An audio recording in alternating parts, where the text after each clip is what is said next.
Growing up, when you make a certain group of friends, you have this certain group throughout your teenage years, throughout your maybe even up to your young adult years, throughout when you become parents and stuff like that. Maybe. And then you see, like, during schooling and everything, there's different groups of people. There's the sporty people, there's the academically smart people, there's the nerds, gaming nerds, whatever. There's different groups of people. And people usually fall into a group that they feel most comfortable with, right? Because they make sense. You want to feel welcomed, you want to feel part of the group to some extent, right? And you never really become conscious and aware unless some parent has made it, taught you that sort of way as you were young or whatever. But there's a narrative out there that we shouldn't judge people. We shouldn't judge other people. And no, I don't think you should judge random people just out in public. But the people that you decide to spend a lot of your time with, the people that you surround yourself with, that you choose to be around in a group, in a social setting, your people, your tribe, your set of friends, mates, whatever. If you're a young man and you're in high school, you're still in school, everything is little things. There's something in our brain that has been ingrained in us since tribal times, where if we are not a part of a group, a tribe, a bigger group of friends, that we will die. We will get killed by the saber-toothed tiger. We will not have enough resources to survive, eat, drink water, whatever. We will not be able to reproduce and make more offspring, more babies, whatever.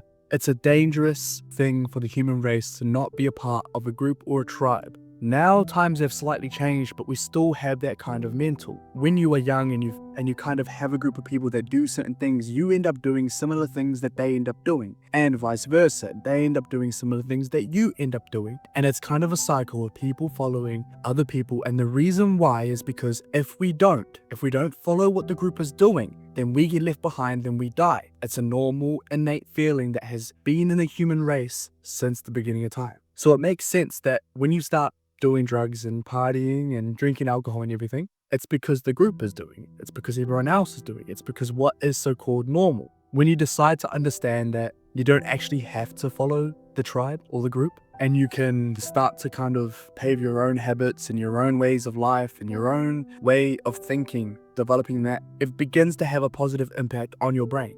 I was quite lucky and quite grateful, all thanks to God and everything, that I chose a different side of life. I chose to go against the FOMO, the fear of missing out. I chose to go against and do the complete opposite of what majority of people are doing. There was something ringing in my brain. There was a sentence that kept on getting pounded in my brain as a kid. I didn't even know what it was. It wasn't my parents. It wasn't my mom. It wasn't my dad. It wasn't an uncle. It wasn't an auntie. It wasn't anybody in my family that was really telling this to me. I would have to say thanks to God. It wasn't, I don't know what it was. It was a spirit, it was something. Something was telling me since I was a little boy that I needed to do something different than what everyone else was doing. Don't know where it came from, don't know where the desire came from. I don't know why I went against normal, innate human desires. And of course, as I got older and I've never drank an alcohol in 23 years of my life. I've never touched alcohol, I've never done a drug. I'm not religious, I wasn't Muslim, I wasn't Christian, I wasn't any religion, I didn't follow a religion. There was the only ulterior motive to decide to never touch alcohol or do drugs was to do something different that everyone else was doing. Did I benefit from that? 100%. Am I grateful when it ever started? Yes. Because I'm someone that does something 100% or nothing. All in or nothing. If you're anything like me, and maybe hopefully, ideally, maybe you haven't had a drink of alcohol yet. Maybe you're in those younger years. And the message to you, if you are someone that wants to stand out, be different, like I did when I was younger, the best thing you can do is not start. The difference that you can make between the people around you, just the simple fact of you never ever touching a substance, is very, very beneficial. Not only for you, but the people around you, your future family, how people know you, it's something that no one ever be able to take away from you. That's something 100%. At a certain degree, like I'll be honest, there's been a couple of times where I've been close to touching alcohol, close to doing a drug, and then again, it's that human feeling of fitting in, of being a part of the group. If I wasn't a part of the group, I felt I was going to die, just like troubled times. And in a certain aspect, maybe you don't think about it that deeply, maybe that's not something that you're like, oh well, I'm gonna, you know what I mean? But that's something that is ingrained in the human race, in the human psychology, that's how it is. So it makes sense. The best thing that you can do is as you get older and you reflect on yourself and you understand your game of life, however you want to play it. When you improve yourself, develop yourself, everything like that, you eliminate bad habits, you restrict those things from happening as best you can. You go forward and try your best to keep up the good habits as best you can, as consistent as you can. Imagine the type of life that you could have. Imagine the type of life that you could build, the type of house that you have, the type of car that you have, the type of family that you have, the type of wife that you have, the type of kids that you have, the type of man that you become by putting yourself in uncomfortable situations, by doing something different from everyone else, is the best case scenario. The reason why that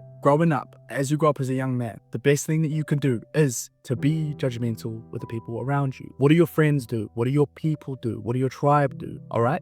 And now to a certain extent, if you're anything like me, if you're someone that can refrain yourself or was lucky enough to never even start anything in the beginning, if I started, I wouldn't have been able to stop. I don't think I wouldn't. I've had a history of family members that have been addicted to alcohol, that have been addicted to drugs, my dad drinks, he has seasons where he drinks more than others. He's not an alcoholic. He has seasons when he does weed more than others. He's not addicted though. But I've got relatives that I've seen the bad side of those kind of substances. And anyway, so if you're anything like me, the best thing is to never start. And then also with the people around you, there's a narrative and a lesson that people get pushed out, which is don't judge people. And now in the book, How to Win Friends and Influence People, one of the biggest things is never to criticize people. Now, if you think about it, and this is something that I stand for, you should be judgmental to the friends and the people around you. But you have to do it in a way where it comes from a genuine place. I've had a situation in the past where I had a close friend of mine. I was friends with him since we were about 10 years old, something like that. And I pretty much grew up with them, with other groups, or with other mates as well. And now as we got older, we got to a certain point, I probably was around 21. He was probably around 20, 21 as well. And we were like sitting around together. And he's a friend that I see around sometimes, every once in a while. I've always been that kind of guy. Everyone that knows Eden knows me. I've always been quite disciplined, quite positive, aiming upwards, trying my best. Someone that, does good habits, doesn't do much bad habits. And I remember sitting down with my group of friends, and he had this individual that I'm talking about. He took his shirt off for a split second. And I know he had been going through a hard time with his situation in life. And I got angry because he had man titties. And I kind of, in the moment, because I was quite tired and stuff, and I don't count that as an excuse, but I kind of lashed out at him because I knew what habits he had been doing. And I said to him, let's call him Brad. Okay, so Brad, I was like, you have man titties, Brad. This isn't good. You need to help yourself. I told him, I said, please, can you stop doing these things? Stop having fast food all the time. Go outside and go for a walk. Stop playing video games at all hours of your day. Stop doing this, because I was angry and I was mad and I was passionate about the fact that I care about my people. If you really care about your people, about your close friends, about your chosen family, then you will say something. Don't allow them to do things that are killing them inside. And now I went hard out with this. I practically had called him a woman. So he's almost a grown man. And I said, you're basically trans. And I was tired and I was going off and I was emotional and I was like, and the thing that got me is that after the situation, when I said this to him, he's got another group of friends that are on the other side, kind of like we don't associate with each other, but he's got another group that he associates with as well. And they came after me the next day saying that I shouldn't have said that to him. I think that I'm better than everyone else, that that I'm a bad person, or that I'm a dickhead for saying that, blah blah blah, I'm not a good friend, whatever. And you know what I think? I think that I'm probably one of the best friends that anyone could actually have. And the reason why is because if I see something that you should not be doing, then I'm going to tell you. And my boys, if they say something that I should be doing, they will tell me. They will go, Eden, I don't think you should be doing that. And the reason why is because you said you were going to do this. They will be honest.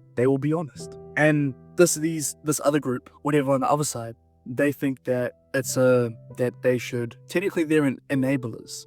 They will do the drugs with you. They will do the alcohol with you. They will say, good job, just live in the moment, just have fun.